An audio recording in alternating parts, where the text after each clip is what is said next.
He's gonna lead them someplace dangerous, huh? I'm not sure if that was dream or real, but the way Gandalf fought that beast when he was falling from the cliff, oh my god, that was so beautiful, man. Like when he grabbed the sword in the air and he was like doing the spells and attacking and fighting that beast. That was very, very, very nice shot. I really enjoyed that. So, Gandalf is not dead. Thank God. I didn't think he was dead, but he actually managed to make out of that place alive somehow. He's a very, very, very nice wizard, and he's very powerful.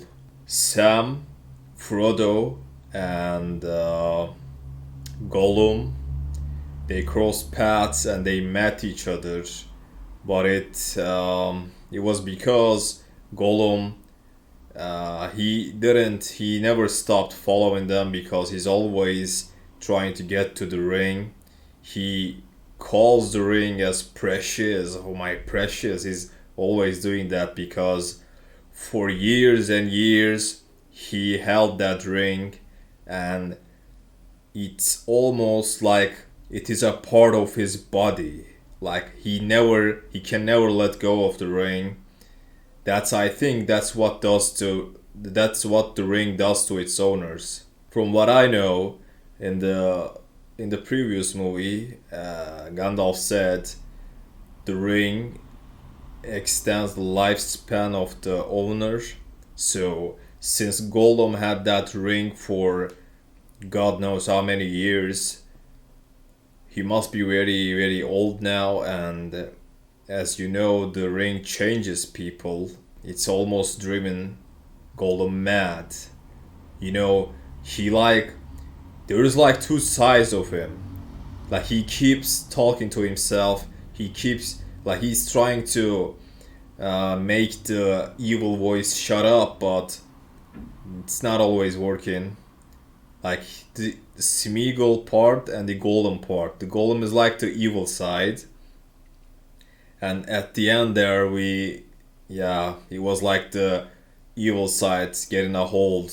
He was getting controls. So I think he's going to lead them into a dangerous path, and he said that she will deal with them and I'll get the precious. So yeah, he's definitely planning something, and it's not nice. Holy crap. Like I thought this movie we might have gotten to Mordor, but not in the least, man. They're still on their way to Mordor, and Mordor sounds like an absolutely dangerous place. You know, always the lightnings and the red sky, those fire mountains and all that. Yeah, in order to get rid of Sauron, there's one way, and that one way is in Frodo's hands.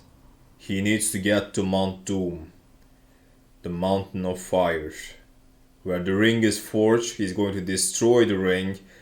You know what? I am actually a little bit worried right now because the elf, father of Arwen, he talked about the mission of the ring bearer.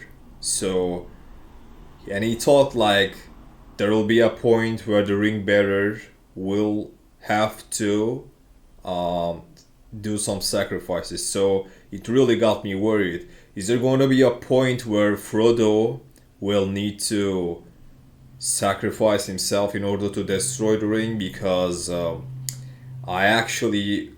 wouldn't want that, man. The ring he's carrying, he's going to the Mount Doom.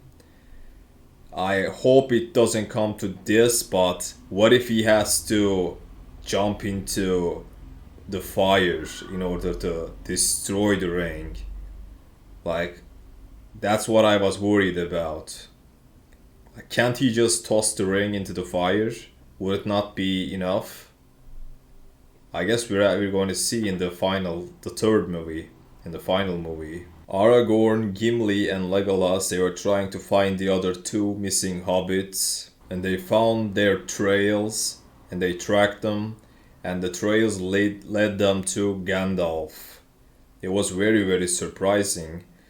It was Gandalf the Grey back then, and now it's like Gandalf the White. Like he's actually white. That's all I can say. They went to the kingdom of Rohan. So the kingdom of Rohan was a interesting kind of place. The king was under a spell of Saruman. That king's servant was playing a huge part in that spell. He was doing that spell on him, like he was trying to keep him under control. Gandalf rid him of that spell and he set him free. After that, they got a little bit manpower to fight an army, but it wasn't enough, so they made their way to Helm's Deep.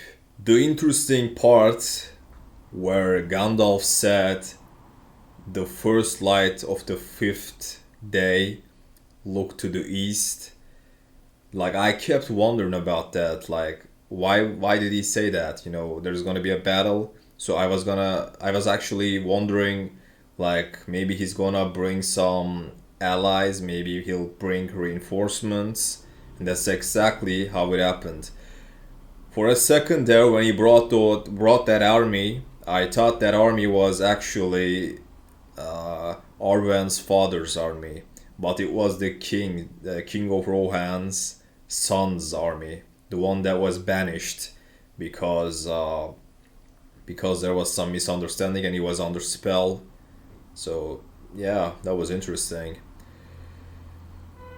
It, so the elves are going far away from the Middle Earth. They're going to a place where they think it's going to be safer, and they even call that place the Undying Lands. So they kind of lost all their hopes in defeating Sauron. They think this is over. Good thing Legolas is with Aragorn and Gimli though. Like he's very very useful. Like when he slid from the stairs and he was shooting arrows, dude, that was some next level shit. Like that was incredible. And I like Legolas interaction. Like I like their friendship. You know, with Gimli, they're keeping counts. I killed that many orcs. How many you killed? Now I like how they make fun of each other. So Merry and Pippin, they managed to convince the ants. The ants, they are like tree creatures, and they got so mad when they figured out Saruman destroyed the forest so that he could build an army, so that he could arm his armies and make weapons and all that. They, at that moment, they were minding their own business. Like they didn't want to get into battle, get into war. But after seeing that, man, they got really mad that they destroyed that forest, and that was really really epic, man. Like he shouted, he signaled the forest, and all the other ants they started standing up and marching towards the Isengard, and some of them was on their way to Helm's Deep to aid the humans. That was so nice. The Battle of Helm's Deep was very well done. Like I gotta say that I am very impressed by how they did that battle, because I was so focused, and I did not lose focus once. Like I kept wondering about what's gonna happen next. Like I kept wondering about the thing Gandalf said, the fifth day and the first light, and then there is orcs. trying to get into the castle and they're holding them back. You know, they're ramming the gate, they're breaking the wall. That was so much going on, but it was so beautifully done. I gotta say, I'm very impressed, and I I can't even wait for the final movie of the Lord of the Rings. The the third movie of the Lord of the Rings is called Return of the King. So it makes me wonder if it's going to be about Aragorn, because Aragorn is the heir to Gondor, and he